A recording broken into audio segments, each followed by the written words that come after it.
Rise of nationalism in Europe. इसके previous video में हमने इस चैप्टर का एक ओवरव्यू लिया था एक पेंटिंग के थ्रू, जिसमें किस तरीके से बताया गया था कि वर्ल्ड जो है धीरे धीरे एजुकेट हो रहा है। स्टैच्यू ऑफ लिबर्टी जो है सबको एनलाइटमेंट प्रोवाइड कर रही है, और जहां जहां भी मोनार्की चल रही थी या फिर अनफेयर रूल चल रहा था, धीरे धीरे लोग एजुकेट होकर, एनलाइटेंड होकर उससे अपलिफ्ट कर रहे हैं और नया सिस्टम ऑफ गवर्नेंस धीरे धीरे हर जगह इंक्लूड हो रहा है। ठीक है, अब इसी चैप्टर में हम आगे के टॉपिक्स क्लियर करेंगे इस वीडियो में।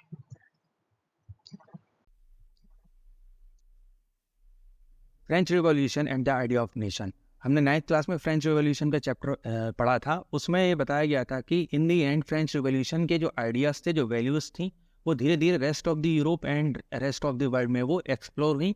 धीरे धीरे वही आइडियाज़ जो थे उसने पूरे वर्ल्ड में एक रिवॉल्यूशन क्रिएट किया, और जो बाकी कंट्रीज थे जो कि मोनार्की या अनफेयर इनजस्ट रूल के अंडर में थे, फ्रेंच रिवॉल्यूशन के आइडियाज़ की वजह से ही वो उससे इंस्पायर होकर उन्होंने न्यू गवर्नेंस यानी कि डेमोक्रेसी एडॉप्ट की।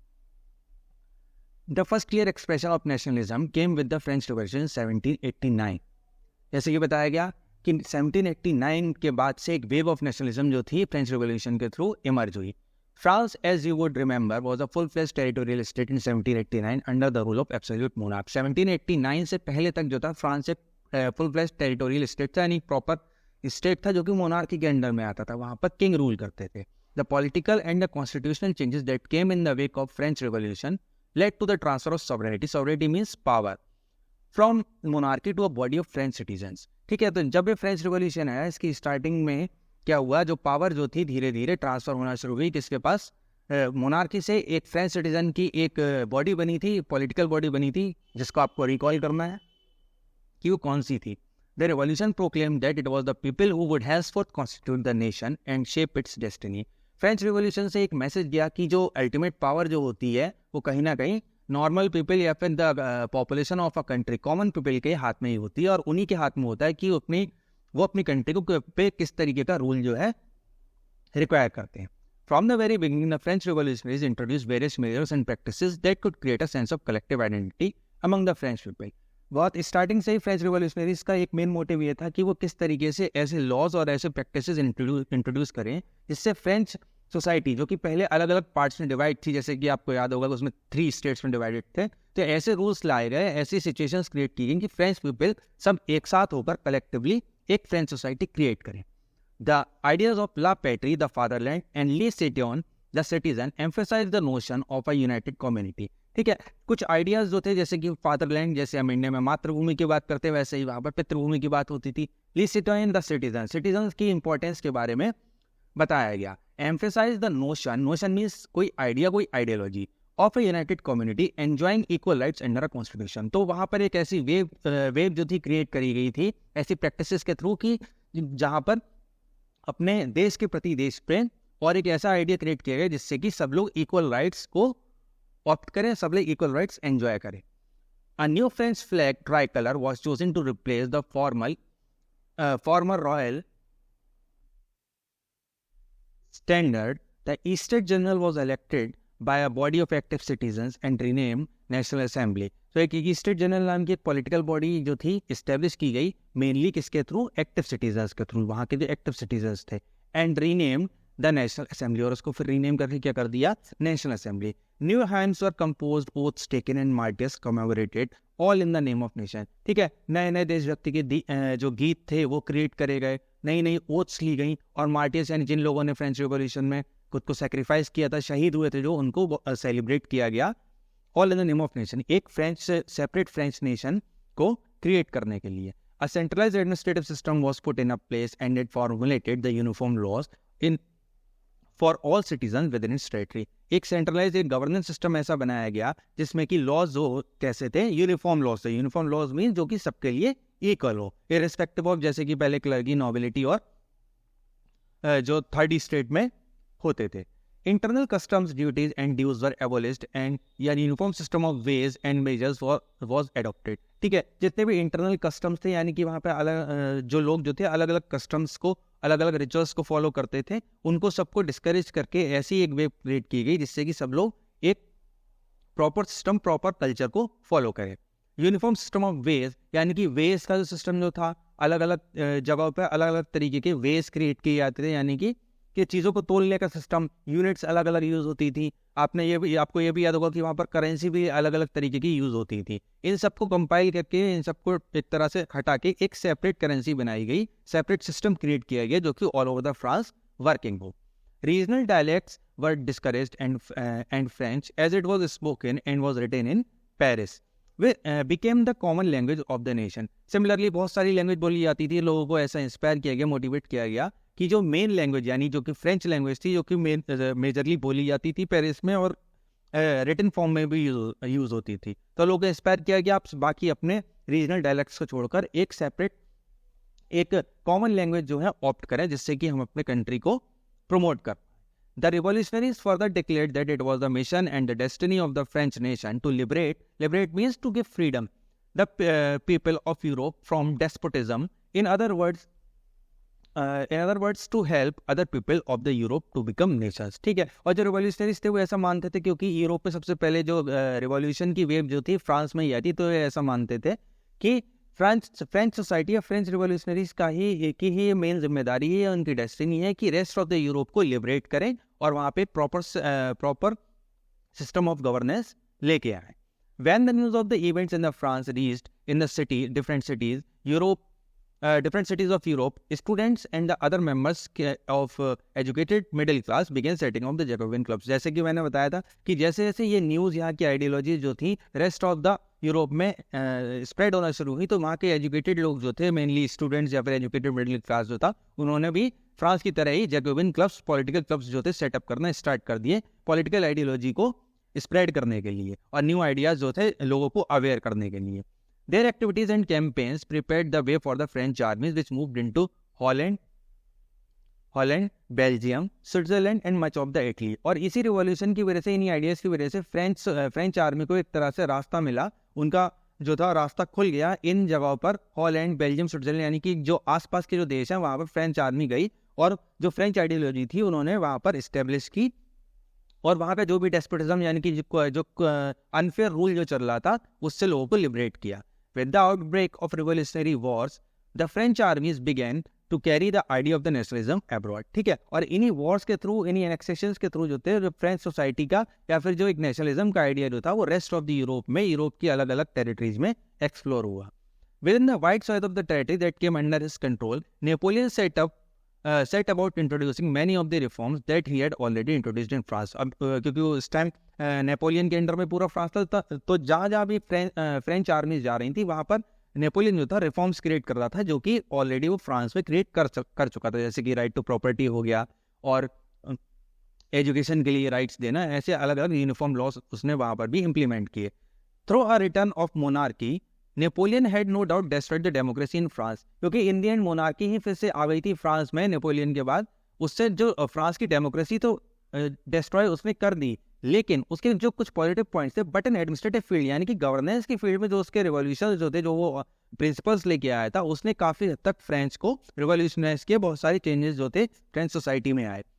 Incorporated revolutionary principles in order to make the whole system more rational and efficient, यानी कि एक इक्वल सोसाइटी का एक रेशनल सिस्टम ऑफ गवर्नेंस वहाँ पर क्रिएट किया उसने, फ्रांस में भी और जो आसपास की कॉलोनीज थी जो उस टाइम उन्होंने एक्वायर की थी। द सिविल कोड ऑफ 1804 यानी कि एक सेट ऑफ रूल्स या फिर एक टाइप का कॉन्स्टिट्यूशन जो उसने इंप्लीमेंट किया था, usually known as the Napoleon code, did away with all the privileges. और इसमें सबसे पहले उसने क्या किया था, मेन जो जितने भी प्रिविलेजेस जो फर्स्ट और सेकंड स्टेट को दिए गए थे, क्लर्जी और नोबिलिटी को, वो सारे प्रिविलेजेस उसने नलीफाई कर दिए, कैंसिल कर दिए। एस्टेब्लिश्ड इक्वलिटी बिफोर लॉ, इसकी वजह से क्या हुई, सारी जितने भी फ्रेंच पीपल थे, फ्रेंच सिटीजन थे, सब में एक तरह से इक्वलिटी एस्टेब्लिश हुई। And secured right to property, और राइट टू प्रॉपर्टी भी उनको दिया गया। This code was exported to the regions under the French control. ठीक है, और यही कोड, ये सिमिलर सेट ऑफ रूल्स जो थे वो हर उस रीजन में इंप्लीमेंट किए गए जहाँ पर फ्रेंच का कंट्रोल था। इन डच रिपब्लिक, डच में, स्विट्जरलैंड में, Italy, Germany, Napoleon simplified administrative division, और एडमिनिस्ट्रेटिव डिवीजन जो थे उसने वहाँ पर उनको सिंप्लीफाई किया, यानी कि सिंपल पार्ट्स में उनको डिवाइड किया। एबोलिश द फ्यूडल सिस्टम यानी कि जमींदारी सिस्टम एक तरीके से भी चलता था, जो हाई, जिसमें रिच लैंडलॉर्ड्स जो होते थे वो पीजेंट्स को, फार्मर्स को, पुअर पीपल को एक तरह से हैरेस करते थे, एक्सप्लॉइट करते थे। एंड फ्रीड पीजेंट्स, और जो पीजेंट्स जो कि उनके अंडर में वर्क करते थे, फ्रॉम सर्वडम, सर्वडम में स्लेवरी यानी एक तरह से उनकी गुलामी, एंड मेनोरियल ड्यूज यानी कि वो ड्यूज या वो कर्जा एक तरीके से जो उनको देना पड़ता था, जो टैक्सेस उनको देने पड़ते थे। In the towns too guild restrictions are remove. Guild restrictions mean trade restrictions, यानी कि जो ट्रेड और बिजनेस पे जो रेस्ट्रिक्शन लगाए गए थे वो भी हटा दिए गए। Transport and communication systems are improve. Transport communication यानी कि जो अलग अलग टेरिटरीज में जाने के लिए ट्रांसपोर्ट पर बैन था, या फिर बहुत सारी फॉर्मेलिटीज पूरी करनी पड़ती थी, बहुत सारी हिंड्रेंसेस होते थे, उन सबको उसने हटा दिया। कम्युनिकेशन सिस्टम वर इम्प्रूव। कम्युनिकेशन सिस्टम जब इम्प्रूव हुआ तो आइडियोलॉजीज जो थी एक जगह से दूसरी जगह ट्रेवल करेगी। पीजेंट्स, आर्टिसंस, वर्कर्स, और जितने भी एक तरह से हम कह सकते हैं जो लो लेवल के जो सिटीजन्स थे and new businessmen enjoyed a new found freedom. इन सबको एक अच्छी खासी फ्रीडम जो थी दी गई, जिससे कि उनका अपलिफ्टमेंट हो सके, वेलफेयर हो सके। Business and small scale producers of goods in particular began to realize that uniform laws, standard wage systems, measures, and a common national currency would facilitate the movement and exchange of goods and capital from one region to another। ठीक है, लोगों ने ये भी realise किया कि standard system यानी कि कॉमन सिस्टम ऑफ वेट, जैसे कि हमने बताया था हर जगह अलग अलग यूनिट्स वेट की यूज होती थी, करेंसी सेपरेट होती थी, इसकी वजह से बहुत सारा जो बिजनेस जो था उसमें बहुत ज़्यादा प्रॉब्लम आती थी। ठीक है, तो एक यूनिफॉर्म सिस्टम से ये हुआ कि ये जो बिजनेस जो था एक जगह से दूसरी जगह, जिसको हम एक्सपोर्ट इम्पोर्ट ट्रेड भी कह सकते हैं, वो बहुत ईजी हो गया। Exchange of goods and capital from one region to another, जिससे कि एक कंट्री से दूसरे कंट्री या फिर एक रीजन से दूसरे रीजन में ट्रांसफर करना, ट्रेड एक तरह से बहुत easy.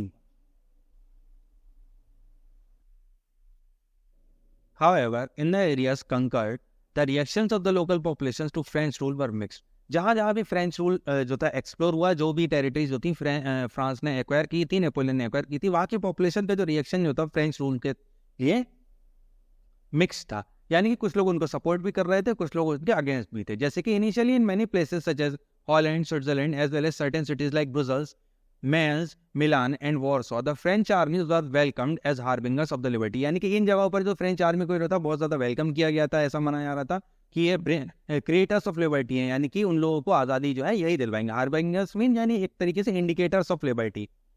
But in the initial enthusiasm soon turn into hostility. लेकिन ये एंथुसियाज्म जो था, पॉजिटिविटी, कुछ टाइम के बाद हॉस्टिलिटी यानी कि एनिमिटी में भी क्रिएट हो गई, लोग उनके अगेंस्ट जाने लगे। क्यों? As it became clear that the new administrative system, administrative arrangements did not go hand in hand with the political freedom. यानी कि ये सिस्टम्स जो थे प्रीवियस सिस्टम से भले ही बेटर थे, लेकिन इसमें कहीं ना कहीं पॉलिटिकल फ्रीडम जो थी वो लोगों की जा रही थी। इंक्रीज टैक्सेशन, सेंसरशिप यानी कि टैक्सेशन बहुत थे, हैवी टैक्सेस इम्पोज किए थे। सेंसरशिप यानी गवर्नमेंट इंटरफेरेंस हर चीज़ में बहुत था।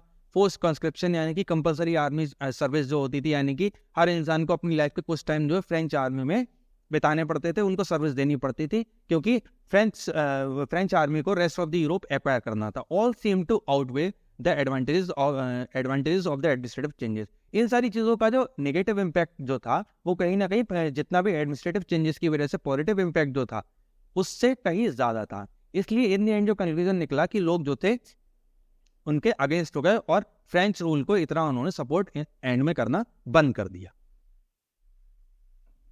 तो ये वाला टॉपिक यहाँ पर फिनिश होता है। ये कुछ इंपॉर्टेंट वर्ड्स हैं, डिफिकल्ट वर्ड्स, डायलेक्ट यानी कि लैंग्वेज, डेस्पोटिज्म यानी कि अनफेयर या फिर अनकंट्रोल्ड क्रूअल रूल, स्वेत किसी पार्ट ऑफ लैंड या फिर एक टेरिटरी के लिए यहाँ पर रिप्रेजेंट किया गया। Feudal system, a system in which people were given land and protection by people of higher rank and worked and fought for them in return. ठीक है, ये एक सिस्टम था जिसमें कि बड़े बड़े जो एक तरीके से जमींदार लोग जो होते थे, पावरफुल लोग जो होते थे, उनको राजा के दरबार में एक रैंक दी जाती थी और उनके रिटर्न में क्या करते थे, वो उनको टैक्स कलेक्ट करके देते थे। और मेनली आर्मी के जब वॉर होता था तो आर्मी के रिक्वायरमेंट को वो उनको फुलफिल करते थे।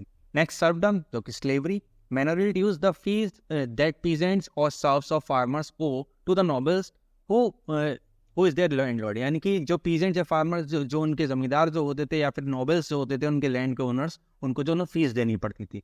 Guild restrictions on trade and export. Harbinger, indicator किसी चीज़ का प्रतीक जो होता है उसको हम हार्बिंगर बोलते हैं।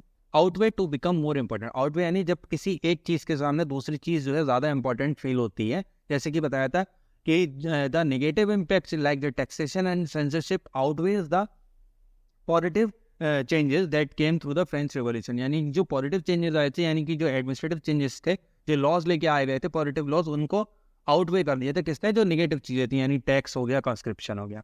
ठीक है, अब एक बार जितनी फोटोज थी उनके बारे में हम देख लेते हैं।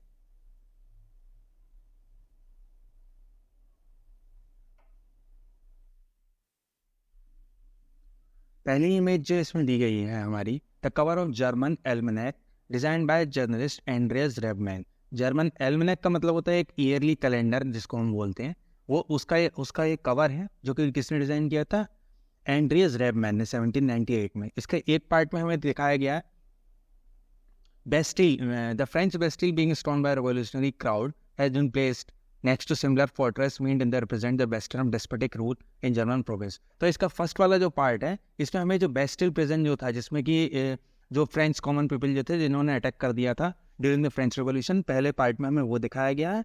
ऐसे नेक्स्ट पार्ट में क्या दिखाया गया, एक जर्मनी में एक प्रोविंस था, एक शहर था कैसल के नाम से। ठीक है, तो ये एक तरीके से इसको रिप्रेजेंट किया गया Western of despotic rule. Western एक किले के या फिर फोर्ट के पार्ट को हम बोलते हैं जो कि अटैक करने के लिए यूज किया जाता है। तो यानी कि ये क्या है, एक तरीके से रिप्रेजेंटेशन है, ये इसका इंडिकेटर है किस चीज का, डेस्पोटिक रूल का। ये एक प्रतीक माना गया है डेस्पोटिक रूल यानी कि अनफेयर या फिर क्रूअल रूल का। ठीक है, नेक्स्ट फिगर आती है हमारी